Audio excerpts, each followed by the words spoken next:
So welcome to the third session of three, and we did back-to-back sessions last week with the first session focusing on the public health underpinnings of all the work we do in environmental health.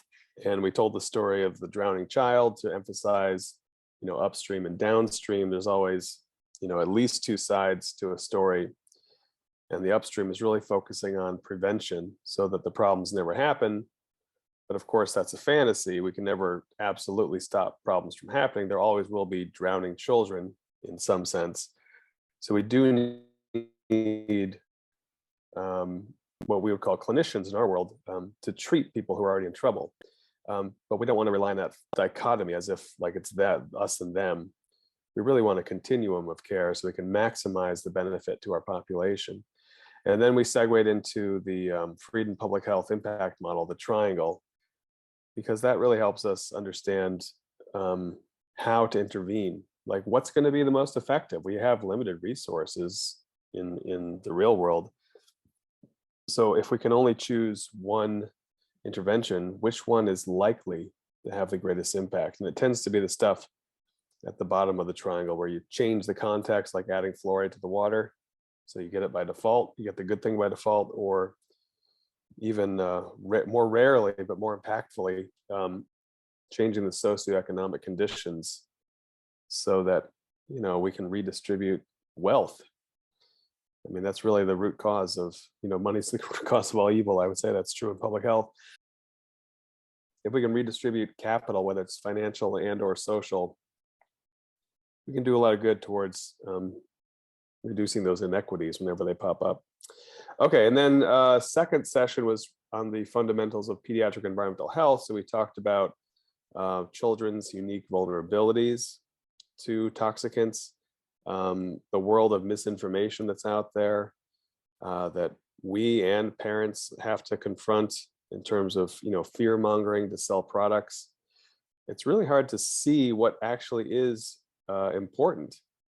What's really the most pressing issue in a person's life? Again, we're going back to, I was mentioning home visits before we started recording, but meeting people where they are is really powerful if you can do that. And if they can tell you what's on their mind, and if you can see what's actually going on in their lives, it gives you a big leg up towards providing something that's actually useful to them, whether it's like a medical legal partnership or a home inspection for lead or food resources or who knows what. But anyway, that's sort of where we're picking up with two more tangible toxicants that we deal with fairly commonly in environmental health. We had defined toxicants last time as opposed to toxins. Does anyone remember the difference? Toxins are like organic and produced by something alive, and toxicants are lead and other stuff. Toxicants is the big category, and then the subset would be toxins produced by living organisms. Absolutely. So we're going to dive into a couple toxicants today.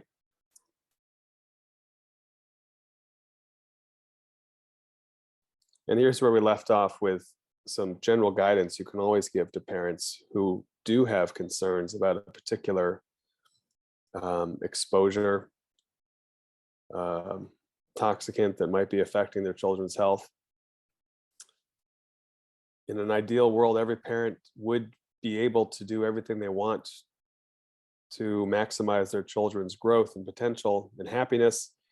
This would include, all the stuff we standardly talk about at a well child visit, with reading and playtime and regular sleep hygiene, no TV in the bedroom, reduce the screen time, go outside and play, a variety of foods, maximize the learning environment. And so to the extent that every parent can do some of this, it's really nice to be able to encourage that and congratulate them on what they've been able to achieve.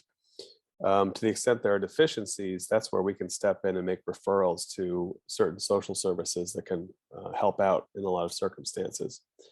And those children who do have those maximized sort of home environments and learning environments, they are biologically resilient to any toxicant you can think of. And I know it sounds a little bit suspect, right? You're like, come on, like give the kid like good nutrition and all of a sudden they're immune to mercury, for example.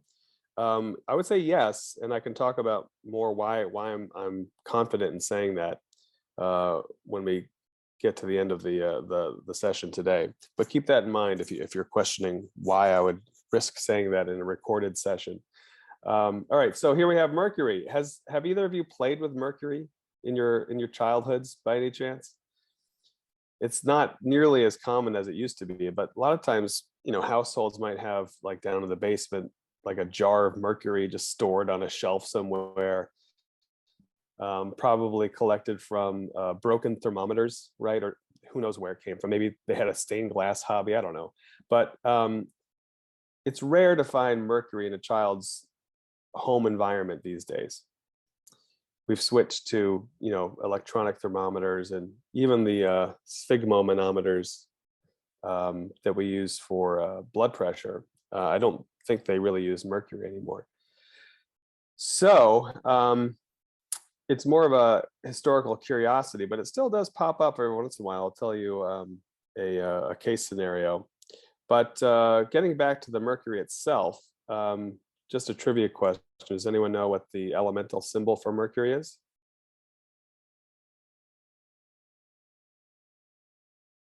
It's not Me. I'll give you a hint. Does it have an H in it? Yes, it does. It's HG, right? Yes, it's Hg. Now, why is it Hg? Anyone know? This goes back to our Greek root etymologies that we were talking about last time, but it's from hydrargyrum. So hydra, obviously water, and argyrum is silver. So, if you speak French, for example, or if you think of the country Argentina, that's silver, that's the root word. So it's essentially saying liquid silver, almost literally quicksilver. So there we have our elemental mercury. Another trivia question, it happens to be the only element that is a liquid at normal room temperature and pressure. Actually, I should correct myself. It's the only metal. There is one other element that is a liquid at room temperature. Are any chemistry nerds out there who know what it is? You remember from your lab work and maybe in college, there was one other vial of dark colored liquid that is an element. Happens to be bromine. Not related, not relevant, just trivia. Anyway, so here's our elemental mercury. And that's what I was talking about in terms of thermometers. And, I said it's really not that common to find it these days, but there are still are cases. We had a case at our environmental health center a few years ago that took place in New Jersey, where there was a daycare center in this standalone building. And the building used to be a thermometer factory of all things. So in the basement, they still had either spills or stored mercury that had been volatilizing, right? Going from a liquid to a gas. And it is heavy. And we talked about unique vulnerabilities of children. So even though the kids weren't in the basement, when that stuff was rising up through the floor, it would be hanging out at the lower altitudes of the first story, where kids were breathing it disproportionately compared to the adults. So they tested the kids, and yeah, there was a lot of mercury in their blood. So that had to go through a whole, process and lawsuit and all that kind of stuff. So it does pop up now and then, but by and large, it's a historical curiosity. There is, let me get to this one first. So we have our inorganic mercury species. This is a mercuric chloride. Another trivia question. There's a character from classic children's literature that was known to be crazy, and it relates to his occupation, which involved mercury. Anyone know?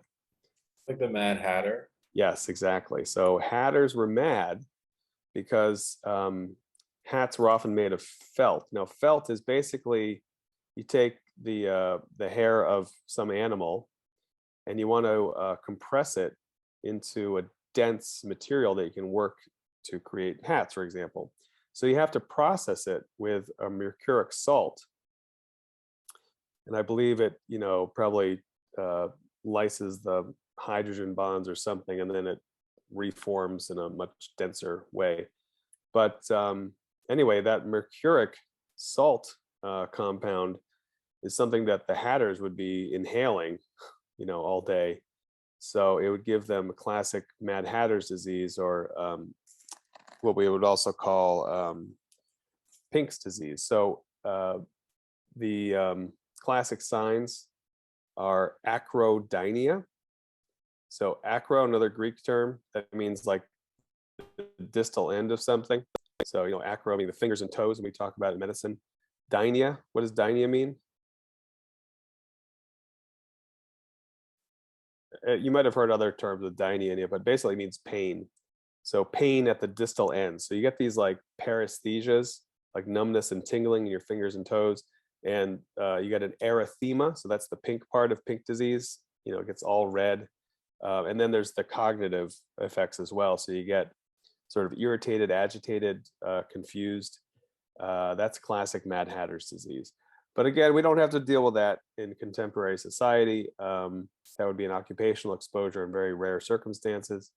What we're dealing with for the most part these days when it comes to kids and mercury are the organic mercury species. So over here we have the 2-carbon ethyl mercury and the 1-carbon methyl mercury. Does anyone know where either of these pop up in a child's life potentially? Where they might get exposed? I'll give you a hint. The ethyl mercury, we intentionally expose children to this in their routine care. If that's any clue. Oh, this is in vaccines. Exactly. So I believe in one of the flu formulations, we still have some ethyl mercury in there. It used to be more common in many vaccines, especially multi-dose vials. And I believe if you're still doing, let's say you're doing a medical trip to a developing country, happens to be a hot climate, you're trying to reach a remote village, you would almost certainly have multi-dose vials because you want to sort of maximize the density of the stuff you're bringing, not having to bring too much and keep it refrigerated. And there would almost certainly be ethyl mercury in those vials. So why would we put ethyl mercury in those, do you think? You're like contaminating the. Yeah. So even though you're practicing good hygiene, there's always the risk that you could introduce a fungus, a parasite, a bacterium, virus, whatever it is, and then you give it to the next kid, and all of a sudden you're, violating your do no harm oath, right? So ethyl mercury is biostatic. It basically prevents living things from reproducing. So that's why we put it in there. And out of an abundance of caution, we've reduced the amount that we put in vaccines these days. But even when we had it in the vaccines more prevalently, we have multiple, I'm talking hundreds and hundreds of thousands in the N of children in mostly, I think, European socialized medicine countries where we have massive databases. And you can see a clear lack of any causation between exposure to mercury and any cognitive problems, including autism. So it's really a non-issue, but it's just a historical curiosity again. So now we're left with methyl mercury. And I know I've been exposed to methyl mercury in the last, let's see, I think it was 2 days ago, and happens a couple times a week sometimes. And maybe you expose yourself to mercury a few times a week, who knows? But anyone know where this pops up in a normal person's daily activities? Diet? Yes, specifically. Fish? Yes. So any kind of seafood is going to have some methyl mercury in it. Let's talk about that.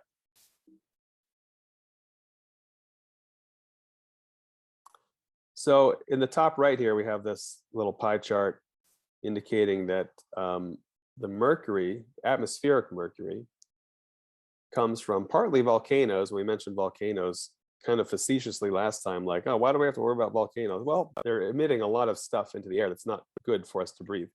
But we don't want to blame Mother Earth just for natural processes. We do want to blame humans for producing 2/3 of the mercury that's in the atmosphere at one time. Now, if you looked up into the sky, you wouldn't see anything in terms of, liquid mercury floating up there, but the gaseous mercury is up there to the amount of something like 3,000 tons, not 3,000 pounds. I mean, 3,000 times 2,000 pounds per ton of mercury up in the atmosphere at any given moment. So some of that's going to be settling down on the waters, on the oceans, and some bacteria happen to be able to convert it by methylating. They add a carbon group to it. So all of a sudden you go from elemental mercury to organic methyl mercury. And we have bioaccumulation. I should add biomagnification as well. And again, another trivia question for any of you biology nerds or ecology nerds. Does anyone know the difference between bioaccumulation versus biomagnification? So accumulation is like magnification. I think is like it gets concentrated as you go up the food chain. Yes, exactly. So accumulation, I'm assuming, is more just of a passive accumulation. Well, close. Yeah, it's basically talking about what happens in the lifespan of the organism. It accumulates in their body, but as they get eaten by things higher up the food chain, it magnifies up the food chain. Exactly. So that's what happens in the oceans, bacteria, then little multicellular organisms and plankton and whatever, and small fish, big fish, etc. So when you get to the big predatory fish, let's say some kind of tuna species, then you've bioaccumulated and biomagnified that mercury, and it is fat soluble. That's why it does this, right? You don't just consume it and then excrete it out in the urine, for example. It stays around in the fatty tissues. So big predatory fish with fatty tissue, you're going to have mercury for sure. So it presents a bit of a conundrum. Mercury bad. It is associated with adverse cognitive deficits. So don't eat it. That seems like a simple message. However, we've also got these PUFAs over here, right? Polyunsaturated fatty acids like omega-3s. I really need to look this up, but I believe the evidence on heart health is not as strong as it used to be. But I believe the evidence on fetal development is still pretty good, meaning that a pregnant woman would benefit from consuming PUFAs to help neurological development of the fetus. But that's a real mixed message, right? Wait. You just told me don't eat fish because I don't want to risk the harm of cognitive damage with mercury, but I want to maximize cognitive development with the PUFAs. So which is it here? And then you got this wild card selenium. That's another element that may be protective against methylmercury. I'm not sure if that's been established clearly, but it's kind of a pickle that we're in. So what do you guys think? Any thoughts? I don't know if you're familiar with this topic at all, but what do you think the answer would be, or how might we get to the answer? I mean, so like for the polyunsaturated fatty acids, like there's other sources besides fish. Okay. So you could just take like vitamin supplements, right? Just buy a jar of omega-3s. Yeah, that might be a solution. And then in terms of like the mercury, like I'm assuming there's like there's a certain dose you have to, consume before like you start like eating fish, like a normal person. I'm assuming you're not getting like a toxic dose for like fetal exposure. So I don't know exactly what the toxic dose would be, but like I imagine you have to. It would look something like eating shark fin soup every day. Right. Yeah, I'm glad you raised that point, and it harkens back to one of our mantras that we introduced last week, which is the dose makes the poison, right? So it's not that it's a magical substance where like, oh, you got a drop of mercury, now you're poisoned, like some kind of fairy tale. No, you're right. Dose makes the poison. You really have to consume enough of this. We're going to talk about that because that helped give us some historical clarity on relative exposures. So here we have this picture on the left, and if you can read the small print down here, you'll find that it comes from Minamata, Japan. Now, does that name ring any bells? Have either of you heard of Minamata? Okay, and over here on the right, we have children from the Seychelles Islands. So this child over here is neurologically devastated, born that way.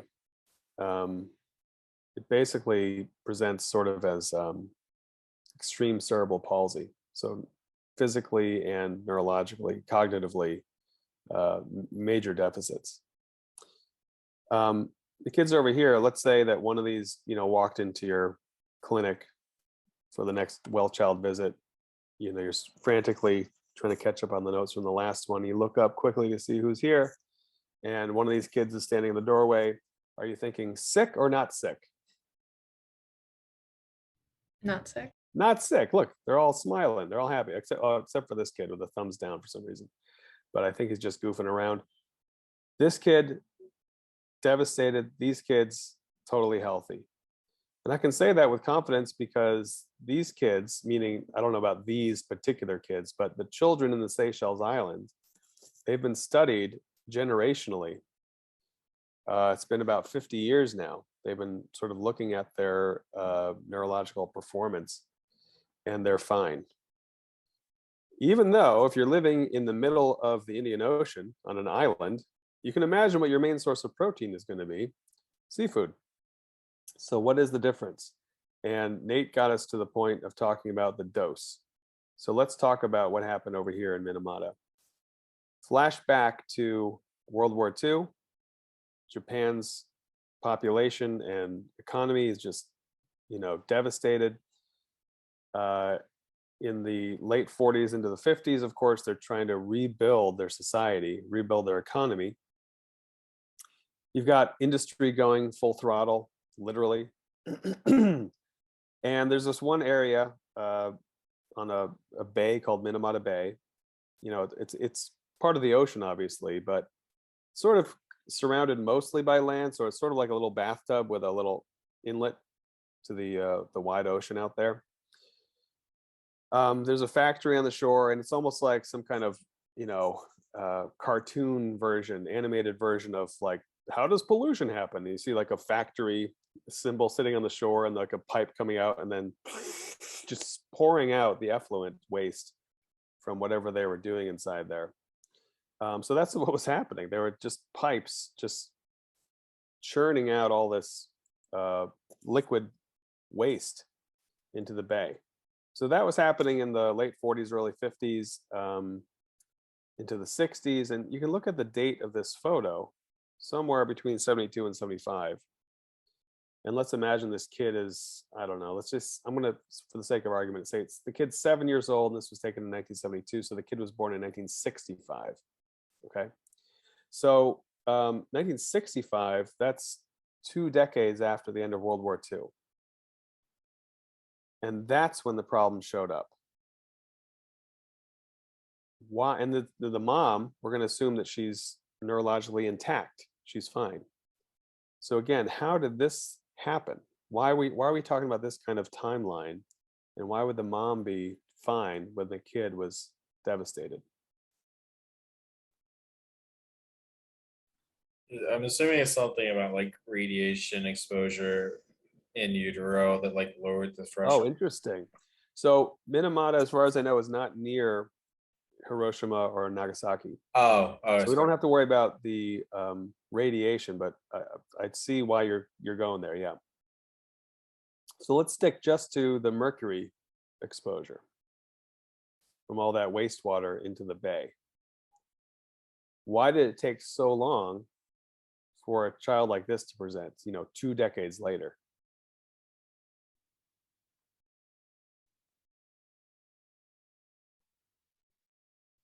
So it goes back to our biomagnification, bioaccumulation. So that factory is pumping this stuff out starting in, let's say, 1945, just for sake of argument. And it is a bay. So like I said, it's kind of like a bathtub. It's kind of like its own little body of water. So it doesn't have, full turnover with the open ocean. It's its own little ecosystem.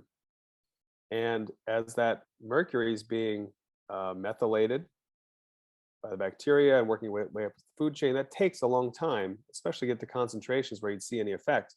The first thing that folks in the town noticed was the cats near the docks where the fishermen would come in.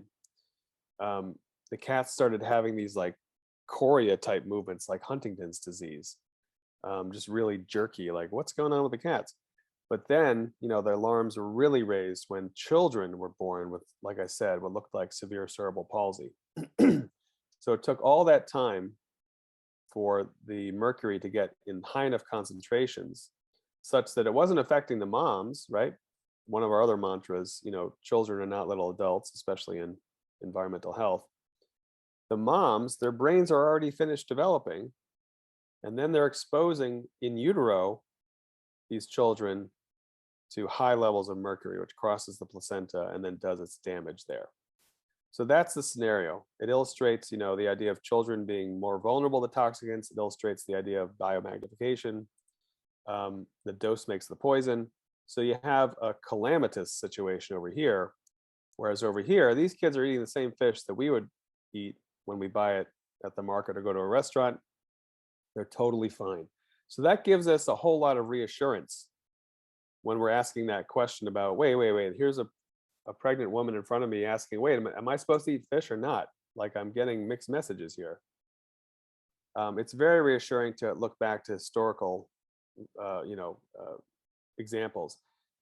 It's estimated the fish here had something like 1,000 times the level of mercury that we'd find in fish that you would buy in the open waters. But we don't have to rely just on stories. We actually have some data, which is always nice. So this was compiled by the WHO, and you don't have to interpret this technical mumbo jumbo here. I'll try to explain it in simple terms. So at the top, we have our PUFAs. These are just two examples. And on the left side, we have our mercury. And for every cell in this table, they provided an estimated range of either badness, these negative red numbers. So we don't even know the units here. We're just going to call it badness units. So mercury badness units, it's a range of negative 0.02 to negative 0.08. And then the green, we have the goodness units from the PUFAs. So even in the extreme example of negative 0.08 badness, that's far outweighed by the goodness of 0.77. So for this category of fish, it's probably a smaller species of fish that doesn't have as much mercury. Go ahead and eat it because you're getting net benefit overall. And that's true for every category of fish, except in some cases for these three categories where the extreme badness does outweigh the goodness. Okay, so to build in some protection, we say, okay, maybe don't eat these fish at all if you're pregnant, or not so much even if you're not pregnant. And as you can see, these correspond to the big predatory fish. So, for most people, it's not a big sacrifice to say, okay, I'm not going to eat marlin while I'm pregnant. I mean, that's not really an inconvenience for most people. But you may not want to eat like, sushi quality tuna steak, right? Because again, that's going to have a lot of mercury stored in its fat. So it gives us a lot of reassurance. We have the historical examples, we have the data, and so it's to the it's a clear enough signal that the Academy of Pediatrics will even say that pregnant women especially should eat fish. There's a nice little slogan that was developed by the New York City Department of Health that says, "Eat fish, choose wisely." So eat fish, right? What's the big headline here? Yeah, eat fish. Fish are good for you. But choose wisely, meaning that if you're concerned, if you want to feel empowered, if you want to make a choice, you have that choice. You can eat the, green category fish, seafood, right? Including shrimp, right? Or these fish too. Go for it. It's not going to be a big problem. And even though there is a potential problem with eating these, you can just avoid these things. Don't eat your sushi while you're pregnant. That's fine. And I pulled out this quote here. This is from the New York City pamphlet. Don't eat fish or shellfish caught in local New York City waters. They may contain other contaminants. Does anyone know what other contaminants might be in fish? Again, it's something that's stored in fat. And historically, we had to do a huge cleanup of the Hudson River from pollution from General Electric that was happening in the 60s and 70s. And they finally cleaned it up, I think, in the 90s. Is it just like hydrocarbons from like industrial plants? Close, yeah. So this is it's called PCB, polychlorinated biphenyls. So PCBs are sometimes called forever chemicals, meaning you produce them, you synthesize them, right? One of those 130,000 chemicals that humans invented, but they don't really degrade in the environment. They're always there. It's just a matter of where are they now? We made them and now we kind of lost track of them. Oh, they're filling up the bottom of the Hudson. What do you know? So they're cancerous. We don't want to eat them. And so they go up the food chain too and can be in fish. But it's less of a problem now because we've cleaned up the Hudson, but it's still always a consideration. Anyway, so that's the story of Mercury. We'll wrap up Mercury with one more interesting story / anecdote. So here's your Patagonian toothfish. Are either of you familiar with this species? Have you ever ordered Patagonian toothfish on the menu? It's a beast, right? I mean, that's a scary looking creature. Like they dragged it up from the deep and you're like, whoa, what is this? It's, it can be human sized. That's how big they get. So I'll send you the links to the story, but as it goes, there was a particular fisherman pulling this stuff out of the water, but couldn't move it on the market. Maybe because it looks so ugly, I don't know. But in a stroke of genius, he decided to simply rebrand the name. So your Patagonian toothfish is your Chilean sea bass. This is the most expensive thing on the menu, and it's actually become overfished because of its popularity. And it's a fun thing to talk about in terms of, oh, he just rebranded it now like it's the most right. Yeah, but it's also a powerful example of what I was alluding to in the previous lecture on messaging, right? It's really easy to change the behavior of entire populations simply with messaging, right? This fish hasn't changed, just the human derived messaging around the fish has changed. So whether you're trying to promote a fear-based message, there's a threat to you, but I have a product that's going to solve it, right? I'm going to sell you a supplement that fixes this. I'm going to sell you some kind of detox or cleanse that'll get rid of whatever ails you. Like those messages can be really powerful. And whether it's in advertising or public health, we have to use these messages wisely for the greater good. So anyway, let's move on to PB. So what is PB? Lead. Lead. And okay, again, why do we call it PB? That doesn't make any sense. So it relates to a historical profession whose name is also derived from the same PB root. It's something to do with papyrus. Oh, good guess. Nope. Well, I like the way you're thinking, but it's not papyrus. I don't know. I can't think of it. Sorry, go. Yeah. Say it again. Plumbing? Plumbing. So plumbers, Plumbers, plumbers, right? Plumbum is lead. Why do we associate lead with plumbers? Well, historically, going back to Roman times, this was a fantastic material when you're, inventing the whole concept of plumbing, aqueducts and all that stuff, and even indoor, right? Imagine having water available to you in the place where you live. great innovation for society. We still have lead pipes today in cities around the country, around the world. And you may be familiar with Flint, Michigan, that disaster that happened maybe 10 years ago at this point. That was all to do with lead in the pipes. Okay. Let me make sure I stay with the story here, because there's a lot of things I can talk about, and I always get too excited and try to talk about all of them at once. All right, so why would they use lead for plumbing? Let's go back to Roman times. You're the emperor says, hey, you're the person in charge of this new project. I want you to create this concept called plumbing. We are advanced enough in our technology to know how to smelt ores, right? You get rocks with certain metallic compounds in them, crush them up and heat them at really high temperatures, and the metal comes out. So we got some iron over here, we got some lead over here, we even have some gold over here, silk, whatever. We have these varieties of metals. Which one are you going to choose? So they chose lead. Why didn't they choose the iron, right? Iron's more plentiful. It's going to be cheaper. Why did they go with the rarer element, lead? Doesn't rust. It doesn't rust. That's one benefit. And two, it's kind of like metallic Play-Doh, meaning it's really forgiving when you're building out, for example, pipes. So let's say you were the guy in charge of the plumbing for the emperor's home, right? And you're like, okay, this is a big job. I can't screw this up. Okay, so I got my main water line pipe coming in over here.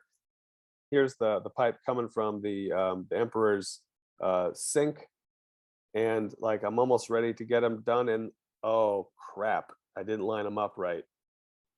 The emperor's gonna behead me or throw me to the lions, perhaps literally. You're like, oh wait a minute, I forgot this is lead. Take out your hammer and bang, bang, bang, bang, bang, bang, right? No problem. It's like metal Play-Doh.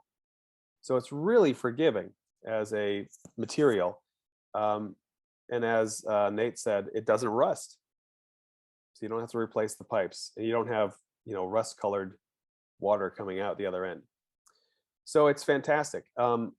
Besides, actually, no, let me rephrase that.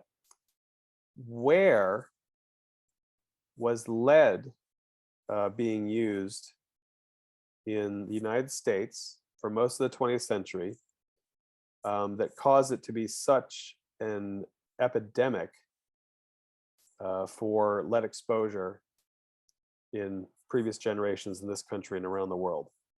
And I'll give you a hint, it's actually not the pipes. So go ahead, say it again. In paint? Paint. So Elise mentioned paint. That was a huge source of lead. And there was one more.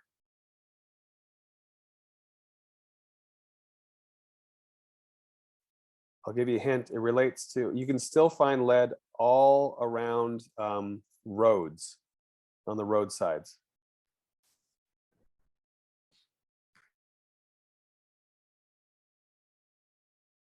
So it was in the gasoline. If you've ever heard of leaded gasoline, that's why we have lead everywhere in our environment. That's why if you want to create a community garden in your neighborhood, you wouldn't plant your plants directly in the soil, right? It might look like a nice grassy vacant lot, but it's definitely got lead in the soil if it's anywhere near civilization. Because historically, all of that lead in the gas was being spewed out the exhaust pipe into the air, and then it would settle down near the roadside. So you always have to do raised bed gardening with clean soil. So we did a really good job of spreading lead all over the place. We didn't really test for it until, well, this is an example from 1960 in Chicago. That was the first lead screening event in the country.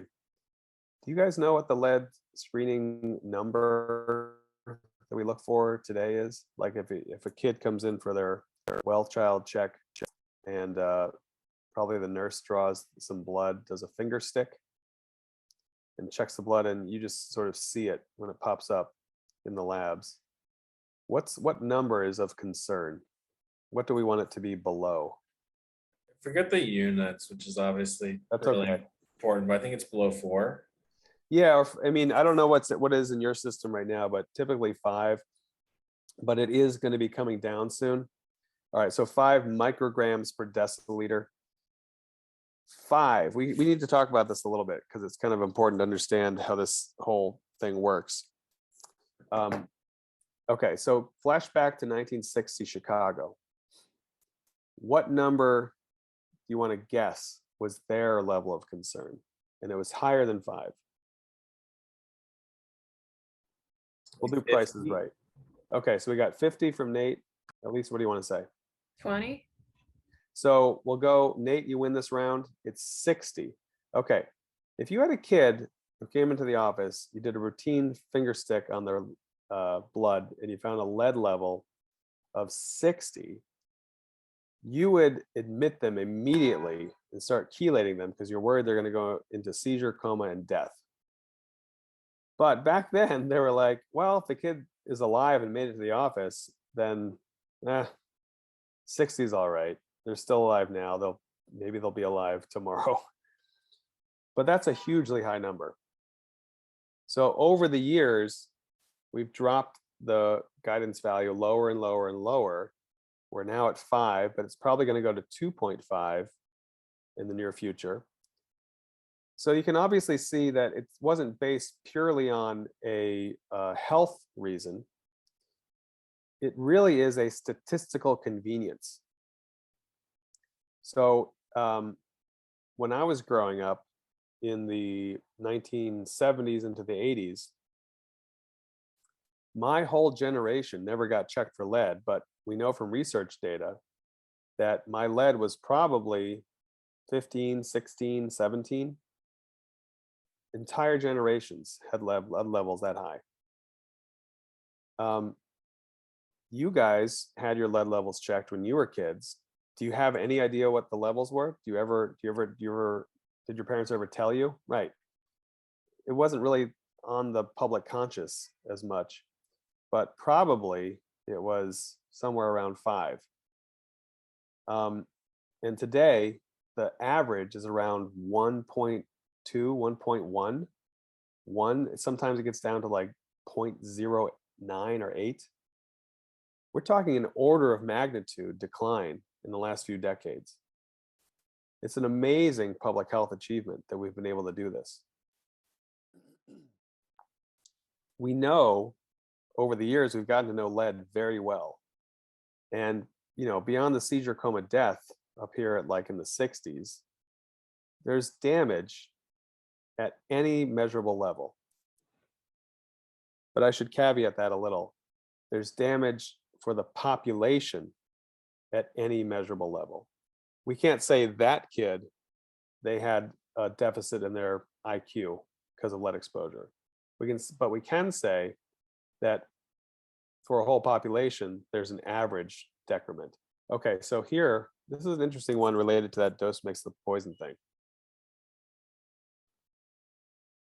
So if you expose a population to a certain amount of lead and it gets in their blood, and so we have 10 micrograms here and 20 micrograms, the first 10 micrograms will drop your IQ on average by 4 points.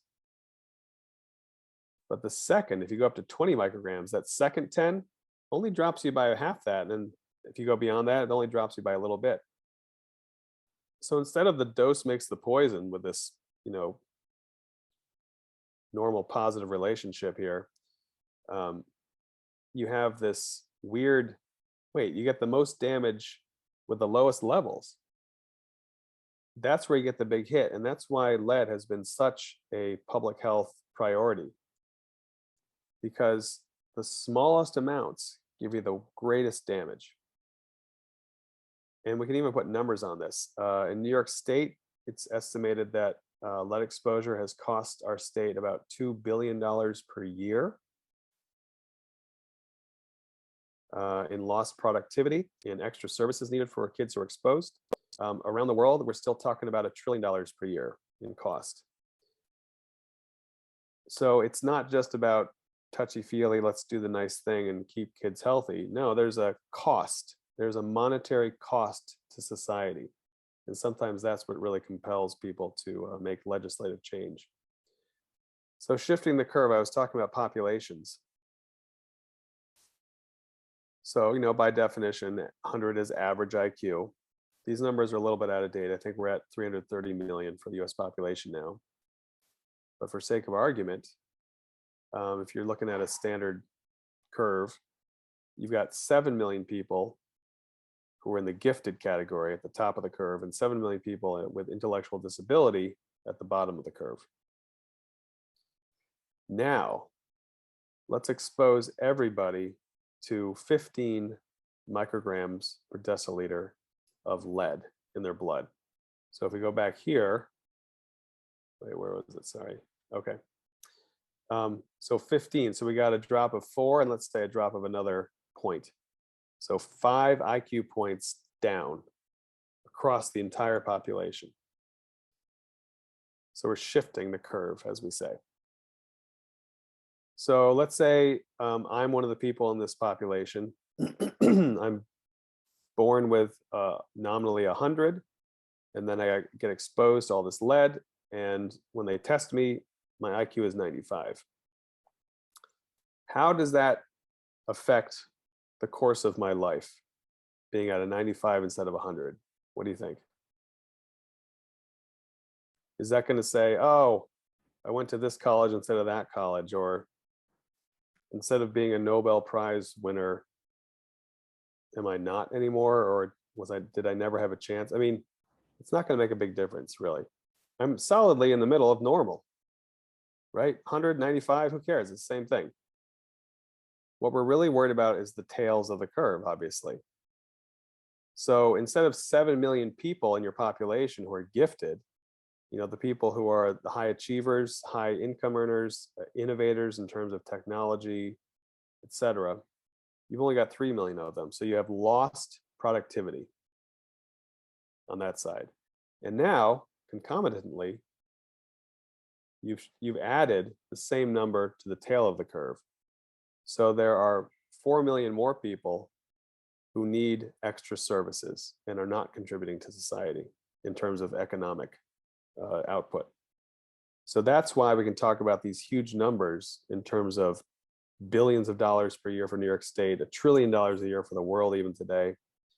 That's why public health matters. That's why environmental health matters. And going back to the Freedom Triangle, let's see what else I have to talk about. Yeah, okay. We can talk about why our interventions worked. Okay.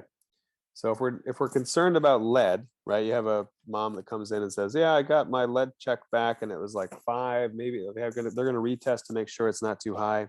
Should I be worried about this 5 thing?" You say, "Well, while we're waiting for the results to come back, let's talk about what you can do to reduce your lead exposure." So let's say they live in a home that's built in the 1900s, and so it's got old paint on the walls, and the paint is peeling, and there's paint dust on the floor, and the kid is 1 year old. Oh, I forgot to mention that. Why do we test kids at 1 year old instead of like maybe at birth for their lead levels if we're so concerned about it?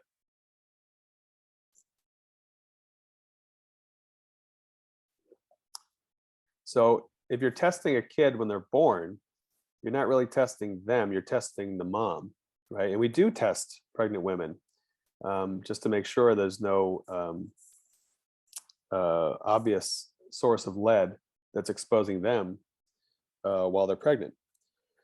But there's no point in testing the baby at that point because you wouldn't be getting any new information really. And we don't test at 3 months, we don't test at 6 months, we test at 1 year. Because by that time, what has the child done developmentally that exposes them to more lead? They can put their fingers in their mouth. Exactly. And they can crawl around on the floor. So that's where the lead dust is. They are the canary in the coal mine, as it were, for the whole house. Da, da, da, da. They're going to be picking up whatever lead is in the environment. At that point, to see if there's a risk and to see if we can intervene on that risk. Okay, so anyway, you got this kid who may have an elevated blood level. You talk to the mom about what you can do. So at the education tier of this triangle, what's something you could say to the mom to help her deal with this? What instruction might you give her?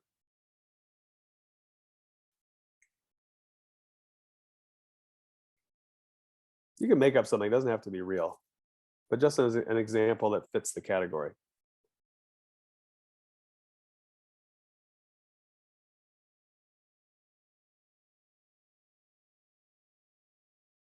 So if she wants to protect her kid from all that exposure, what could she do to reduce the lead in the house? I mean, could you just like repaint the walls or something? I don't know. Yeah, you could tell her, okay, hey, clean up that lead mess. Let's keep it even simpler and just say, hey, look, all that dust, just mop it up every day, will you? There's an instruction, right? You just told her a message. Education is purely just delivering a message. All right, what's the clinical correlate to that? Remember, we're talking about Frieden triangle here. Now, we're not talking about clinical in the sense of a doctor's doing something. Do you remember the relationship between these two? It's going from a message telling someone, brush your teeth, take away the quotes, you hope they go home and brush their teeth. So brushing one's Oh, teeth, right? It's daily. Every person has to do it individually, daily, with no predetermined endpoint. Okay. So telling someone, wet mop your floors, I've just educated them. Clinical, if they go home and wet mop their floors every day for, no predetermined endpoint, that's the clinical intervention. Okay, so you're burdening the individual with this intervention by doing this, right? You're telling them now they have to like believe you, they have to understand the message, they have to prioritize this, they have to cognitively understand it, etc. Clinical, they actually have to make the time every day to do this. If you're talking about a population, you're saying reach every person in this cohort who is vulnerable, and you have to educate them, and you hope they act as perfect agents every day until who knows when. That's what you're expecting if you're going to rely on these types of interventions. One time, long lasting. That's where, Nate, I think you mentioned like fix the wall. So yeah, that's something reasonable to do. We call that abatement. That's the, idiomatic term we use when we're talking about fixing lead in houses. We abate. So you have to have a professional licensed crew come in. You can't be living in the home while this is happening. They're going to put up all this protective, plastic sheeting and use special HEPA vacuums while they're doing all this. They're going to totally remove the paint from those surfaces and then repaint, and then it's safe to go back in the home. It's like a one and done thing. One time you do it, you don't have to do this every day. If you get it done once, you don't have to do it ever again. A more, an easier remedy that's also in the category is closer to what you were saying, Nate, of just repaint. That's what a lot of people do, and it's totally acceptable. If you just cover over the paint with non-lead paint and it's intact, it's not peeling away, it's not flaking on the floor, that is reasonable. You've just sealed that old paint behind new healthy paint. That's fine. Either way, it's a one-time long-lasting thing. All right, so those are the top three things on the triangle. Is this how we dropped an order of magnitude, the population blood levels in this country? We went from 15 when I was growing up, and today it's like, let's say 1. How did we get there? Was it because we told everyone, hey, wet mop your floors and try to clean this mess up yourself, and maybe you can spend the money out of pocket to get an abatement or whatever? No, that's not how we got there. How did we get there? paint. Paint And gas. and gas. If you go to the gas station, if you wanted to, could you fill up your car with leaded gasoline? No, it's not a thing anymore. It's not a product, right? So how come? What did we do? I'm assuming it's just outlawed. Yeah, we banned it. So changing the context typically means you've introduced a law, a policy, a regulation, something like that, because it takes away the choice from individuals. The default choice is, oh, I can't buy leaded gasoline. It doesn't exist. We've changed the context. There is no leaded gasoline anymore. All we have to deal with is the legacy of the old gasoline. And what's the other one? Paint. Again, we banned it in paint. You cannot buy leaded paint to paint your house anymore. It doesn't exist. Okay. That is hugely powerful compared to exhorting every individual to change their behaviors to compensate for society's failures. Oh, sorry, if you don't want your kid to be exposed to lead and destroy their brain, I'm going to have to ask you to wet mop your floors every day, okay? And if it doesn't work out, that's on you. That's on you. That's the fallacy of relying on these top three tiers, right? We are burdening people who are already burdened with an extra task daily often, right? Or even if it's a one-time thing, huge expense, or maybe they don't have access to those resources, right? That's where we have to be really careful when we're asking people to do things. Instead, we're much better off as a society if we can change the context. Don't allow the bad thing to happen. And at the very bottom, we're getting down to socioeconomic factors again. If you were able to implement a universal basic income such that everyone who's now in poverty is categorically out of poverty because they have enough money, guess what? They all of a sudden have more freedom in terms of the quality of the place that they choose to live, the benefits they can provide to their kids in terms of those, let's go way back here. This stuff, they can do this stuff all of a sudden. I have time to read with my kid. I'm not under chronic stress of not knowing when my next check is coming in so that I can actually play with my kid. I can choose groceries to buy now, right? I have less stress. I don't have the toxic stress going on because I have baseline adequate wealth. That is hugely protective against the mercury or the lead or any toxicant you can think of. That's why wealth matters so much, because you're setting the stage for who's going to do well and who's not going to do well in society. Okay. And it obviates, it means you don't have to do any of the interventions above because they're fundamentally protected from the beginning. They don't live in the house with peeling paint, right? They don't have the toxic stress. They're not going to become obese and diabetic and hypertensive and depressed and substance users and repeat the cycle of teen pregnancy, etc., because everyone has wealth to begin with. So anyway, but more practically speaking, these laws that got rid of lead, that's how we conquered lead in this country. Some people would take issue with me saying conquered because there's still an ongoing issue with some sources. I'll wrap up with Flint, Michigan. Okay, Flint, Michigan, you're talking about people who are living in poverty, high rate of poverty. Okay, they've already got lots of bad things going on. The lead pipes were always there. That's not new. They always had the pipes. So what changed? They changed their water source. So the old water source, which was more expensive, was appropriately controlled by water people who knew what they were doing. In this city, in New York City, we do the same thing. The water is amazingly protected by, upstate reservoirs in the Catskills. It's so clean. How clean is it? It's so clean, we get an exception from the EPA. We don't have to filter our water. That's incredible. Our water is so clean, we don't have to filter it. The EPA says you're good. You guys are amazing. It comes down to the city. What do they do to it? They have to kill off any biologics that might be in there. So they irradiate it with UV light. We have the largest UV light machine in the world for New York City. Everything's zapped. They add a touch of chlorine just as an extra protective measure. They add some fluoride, changing the context for all our teeth. And then they do two things to make sure there's no lead. because they know it's going to be going through some lead pipes by the time it gets out of your tap.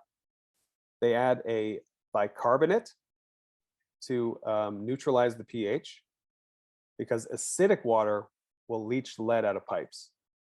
So if you add a little bicarbonate, neutral water won't leach lead out.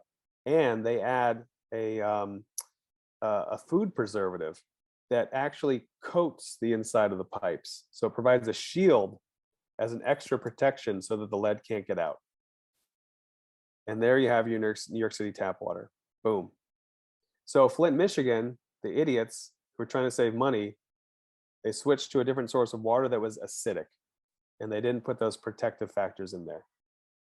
That was Flint, Michigan. You had a terrible scenario. It's like the straw that broke the camel's back. Let's give them some lead in their water. And all of a sudden, you had kids who were just on the threshold in terms of lead levels, and boom, they popped up above 5. And all of a sudden, everyone noticed the problem. Boom. They had underlying deficiencies in socioeconomic disparities. And you added lead to their water. Thanks a lot. That was the crisis in Flint, Michigan. So anyway, we're going to wrap it up there. Thanks for sticking around a little bit over time. It's a lot to cover. You guys want to hear one more thing? There's one more thing. Sorry. This is a funny anecdote too. Do you guys know Freakonomics, the podcast or the books or anything? So Freakonomics is like, the hidden side of everything. It's like economists and journalists looking at, oh, it's surprising how things work. So one of the economist, Stephen Levitt, got some notoriety when he published this paper saying that crime rates went down in the 90s across the country because of Roe v. Wade in the early 70s. Why? His hypothesis was all of those babies who were born who would have been born into families suffering with poverty were not born. So they didn't grow up to be criminals. There might be something to that. But even more compelling is that was the same time we banned lead from gasoline and paint. Now we know lead affects frontal lobe development at even smallest, we talked about this, smallest quantities.